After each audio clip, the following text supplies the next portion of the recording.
Hello, it's your favorite sports Unc here. Don't forget to hit that subscribe button to join the fastest growing community on YouTube. Remember, Nightcap doesn't happen without you. So please subscribe or you're going to make Ocho cry. Vikings and Justin Jefferson have agreed to a 4-year, $140 million contract extension that includes $110 million guaranteed money. This deal makes him the highest paid non-quarterback in NFL history. Justin Jefferson, 4 years, $140 million, $110 guaranteed, makes him the highest paid non-quarterback in NFL history. Rightfully so. Rightfully so. Look what he's done since he's come into the league. There's only one receiver. There's only one receiver that donned the Vikings helmet that you can argue that is better. And that is probably arguably one of the greatest to ever play. He's an alien by the name of Randy Moss. He's different. He's a different animal. But Justin Jefferson has earned every penny and every dollar he got. Every dollar he got. And the funny thing about it is I talked to you about it, Unc. CeeDee Lamb, Jamar Chase, and Justin Jefferson. They were all waiting to see who was going to go first. Yeah. They were all waiting to see who was going to go first. So now that he's the highest paid non-quarterback, what do you think going to happen when CeeDee get paid?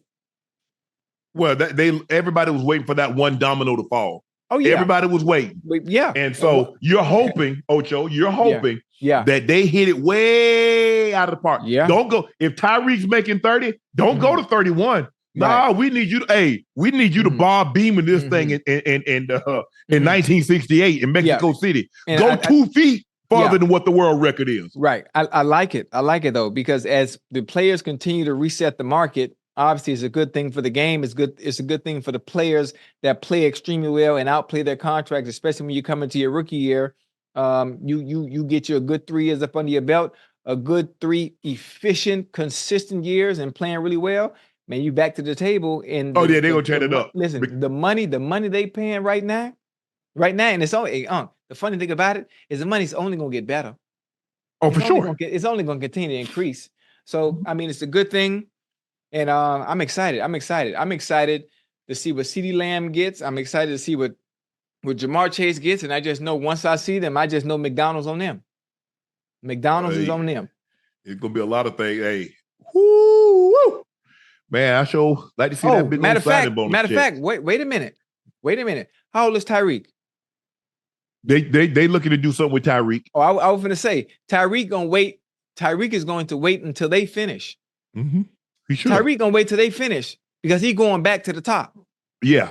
He going right back to the top. Tyreek gonna wait until Chase sign. He gonna wait till CeeDee sign. Justin Jefferson is done, and then Tyreek gonna overlap every goddamn body. Yeah. I guarantee you. Yeah. He wants to be back in the top 5 because he's out of the top 5 now. Yeah. So you got to put him back into the top 5. He's earned it. He's a guy that comes out. He played one. He's going to be one. Yep. That's why. Hey, the numbers is going to be extravagant. Goddamn, Tyreek, I know you're going to see this McDonald's on you too.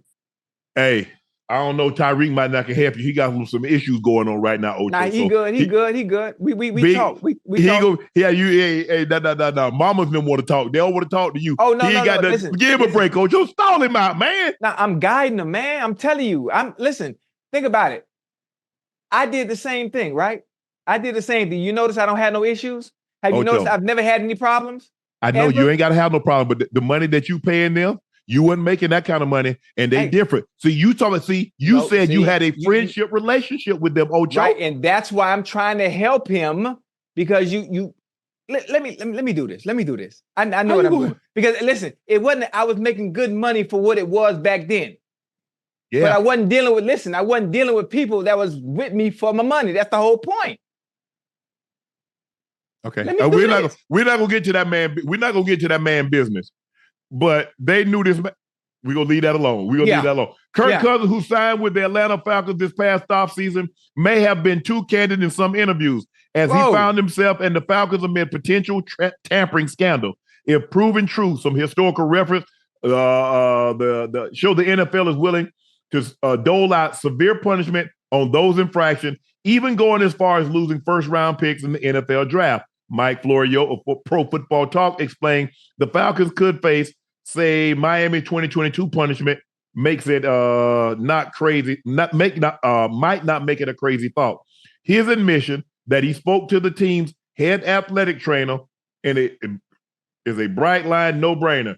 If it is appeared from these comments, Cousins also spoke with the director of personnel, Ryan Pace, before 4 p.m. Wednesday, March 13th. That compounds the violation, Florio added.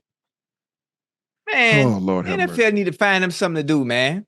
Find something to do. There are more important issues that we need to be worried about than talk about some goddamn tampering. We know the man was going to Atlanta, man. So what? They talked to him a little early. If he did. They give you, Ocho, they give you a period where you can early tamper. How you going to go before the early tampering period? Man, damn. So why not? So if that's the case, why not let them talk during the season while they already on another team? I mean, they probably do anyway. They probably do. I mean, Kirk Cousins snitched on himself. That's what I'm saying. They probably, man.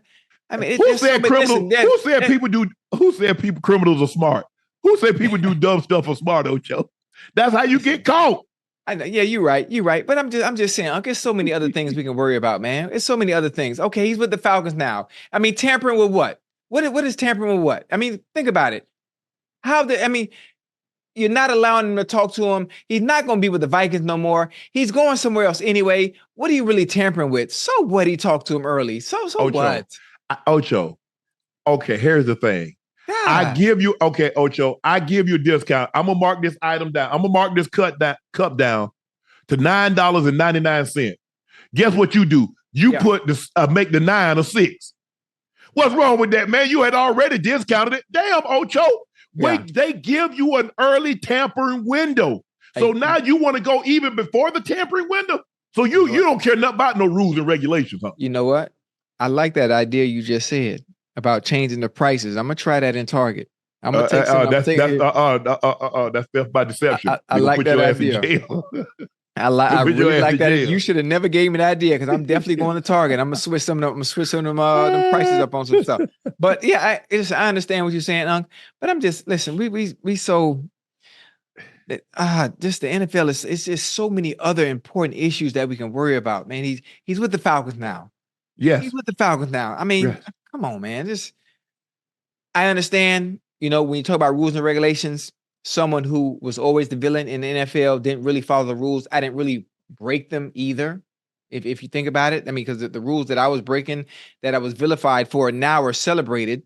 You know, so I don't really consider. It's like, come on, man.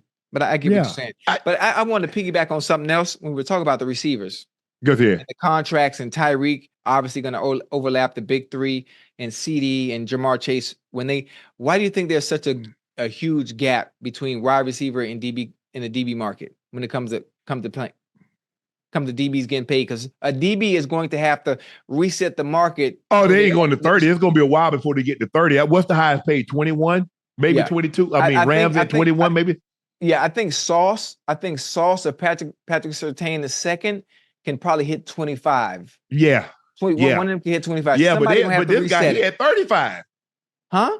He had 35. Chase for 140. He had 35. Yeah, that's crazy. That's crazy. You know what's funny? It's crazy the fact that to me, I think defensive back is the most difficult position on the football field outside of quarterback.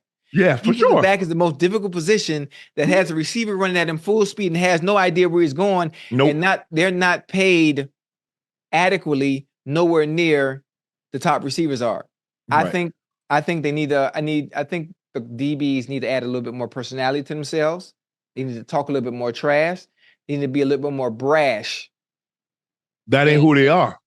I just listen. That's most of the great ones didn't talk.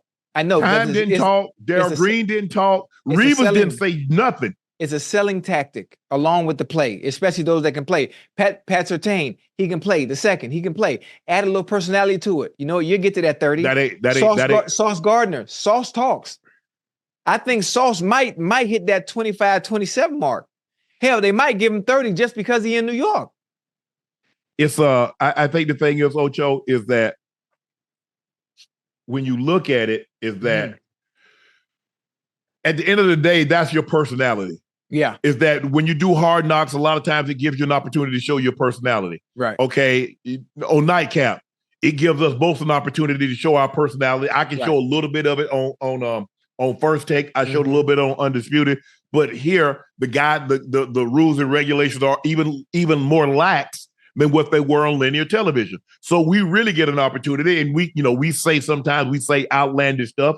We try not to go too far overboard, but we get an opportunity to show our joke telling, stories and make them relatable, but also make them funny. At the end of the day, a guy got to be. I mean, had Peyton Manning not done Saturday Night Live? Mm-hmm. Yeah, that opened it up. Yeah. Him hitting them kids in the head with that football and him doing things what he was doing. Right. People looked at Peyton Manning, and then you see him in commercials.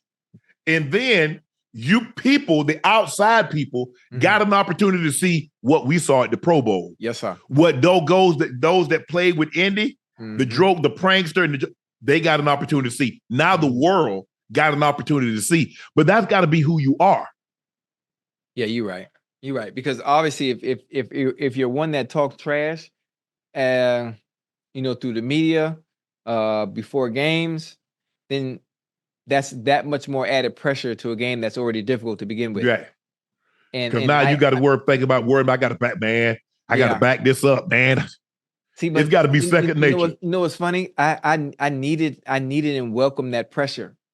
Yeah, I needed it. Like it forced me. I had no choice because I'm talking trash to the media and giving the other team bulletin board material on a Wednesday. Remember 2005? Remember before the season started? I had that laminated. Oh my God, laminated list of all the DBs in my locker. Yeah, before the season started, and that's the most ballsy you could ever do, because I had no choice week to week but to go out there and show up. I had no choice because I already set the standard or set the precedent. Like, I'm coming after all y'all in a fun, non-malicious way, and they all respected it because it was all about competing. But the fact that you said that's not their personality, I think if there were more that showed that brashness and that willingness to go beyond themselves to show a little bit of personality, that also pays dividends, because that also puts butts in the seat. Yeah. We might have been losing, but I could sell a stadium out. We might have been losing, but I could sell a stadium out. You were. I'm just saying, you know what I mean? Yeah. Because you never knew. I ain't even know, Unc. You never knew what was going to happen next, because I ain't even know. I never forget pregame. Sometime Coach Lewis asked me, we in 2005, 2006, Coach Lewis would come up to me and be like, "What you got for us this Sunday?"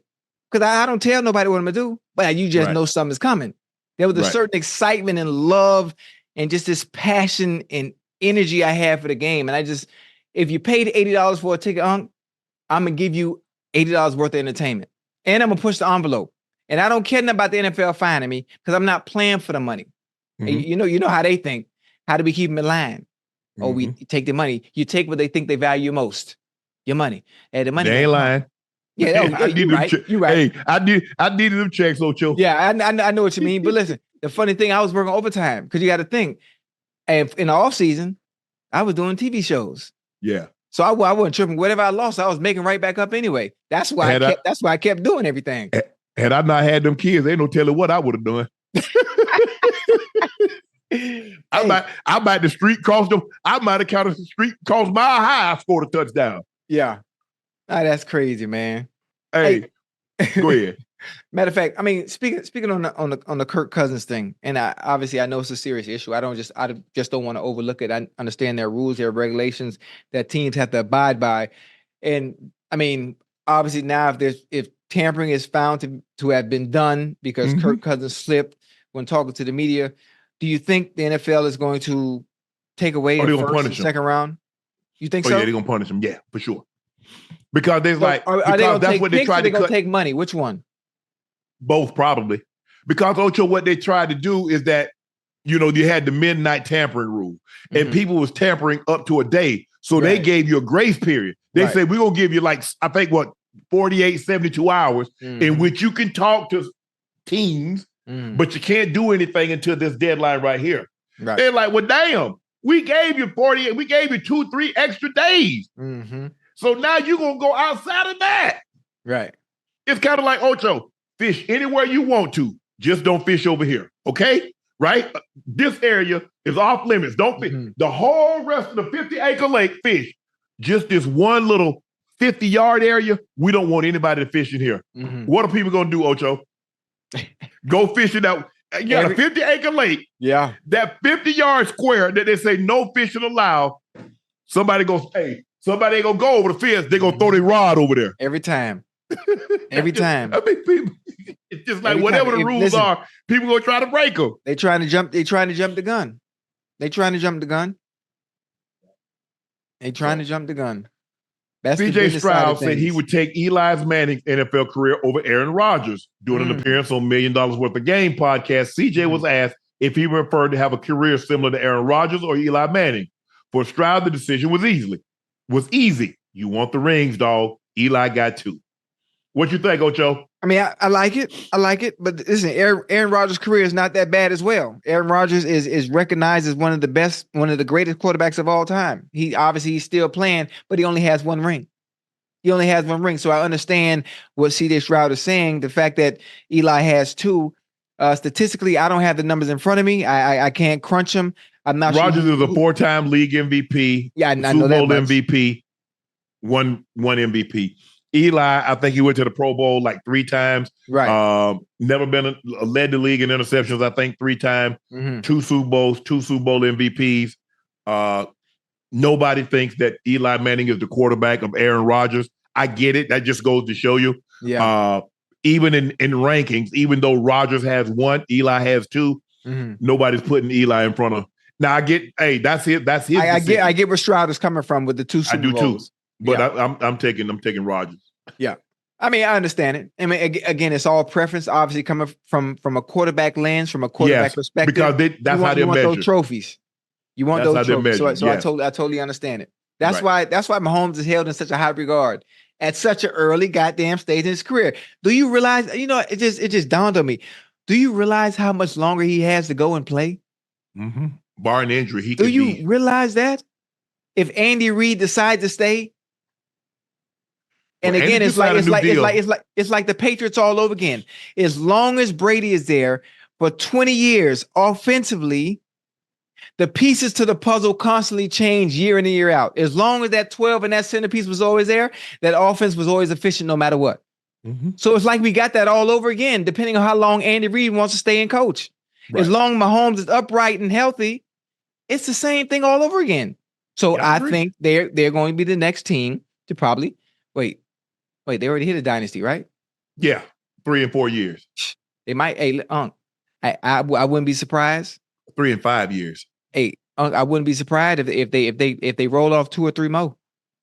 I wouldn't either. I wouldn't be surprised. Here's the thing, Ocho. It's going to be very interesting. They mess around and do a 3-peat. Do something no other team has ever done in the history of the NFL. Not Super Bowl. There have been teams to win championships, but there's because the Packers won the championships and they rolled right into the Super Bowl.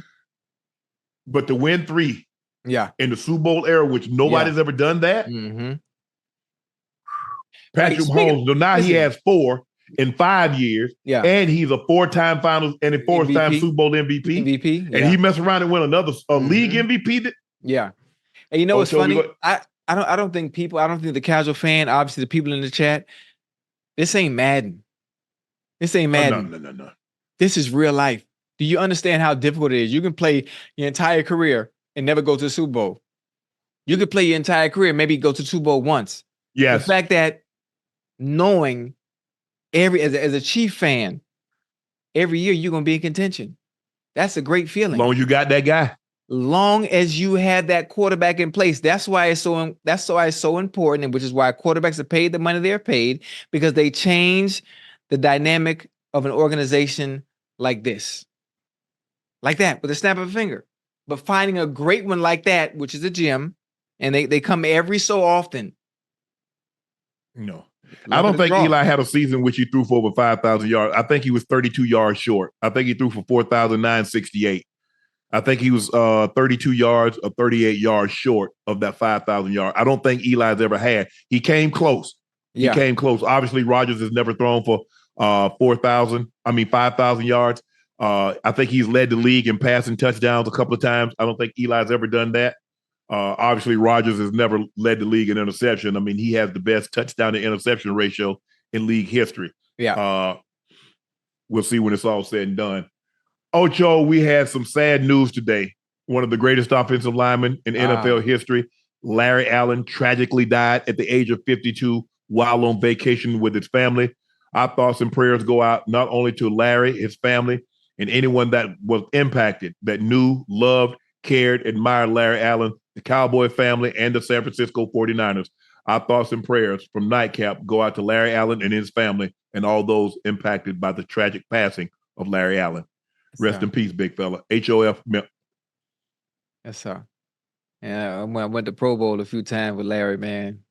When they had the strong man competition, I sat there and watched him do the bench. I sat there and watched Larry Allen do 225, man, 43 times, man.